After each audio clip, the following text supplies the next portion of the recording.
ఇప్పుడు ఈ కమిటీ ద్వారా కూడా దాతవేద వైఖరి తీసుకున్నారని అయితే ఆయన పెట్టడం అదే సందర్భంలో మీరు ఒక్కరి విషయం కాదు కదా, ఇది మీరు గుర్తుపెట్టుకోవాలి, ఒక్కరి విషయం కాదు. ఒక సున్నితమైన సమస్య, ఓకే, ఒక తెలంగాణకే సున్నితమైన సమస్య కాదు.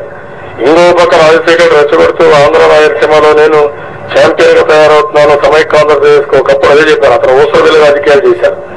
రాజకీయాలు చేస్తే ఇప్పుడే సమైక్య ఆంధ్రప్రదేశ్ కట్టుకోవడం ఆయన మాట్లాడడం అంటే ఏంటి? ప్రతి ఒక్కరు రాజకీయ లబ్ధి పొందాలని ప్రయత్నం చేస్తున్నారు. అలాంటప్పుడు తెలుగుదేశం పార్టీ కూడా ప్రజల్లో చర్చ చేయాలి.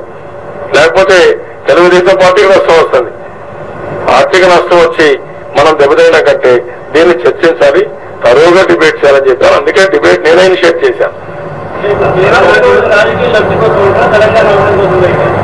అది నేను ఇవన్నీ ఇప్పుడు మాట్లాడలేదు, ఎవరు ఏం చేస్తారో మాట్లాడలేదు. వాస్తవాలు మీకు చెప్పాను, అంతవరకే నేను కన్ఫైన్ అవుతాను. వ్యక్తులు ఉంటాం. చంద్రశేఖర్ రావు కూడా ఇదయ్యారు. తర్వాత మీరు చూశారు తెలుగుదేశం పార్టీ మొన్న ఎలక్షన్ లో బ్రహ్మాండంగా చేయగలిగాం. వ్యక్తులు ఉంటారు, వ్యక్తుల కంటే పార్టీ ముఖ్యం. తెలుగుదేశం పార్టీలో ఒక క్యాడర్ గాని లీడర్స్ గాని ఉన్నారు. ప్రజల్లో విశ్వాసం ఉంది.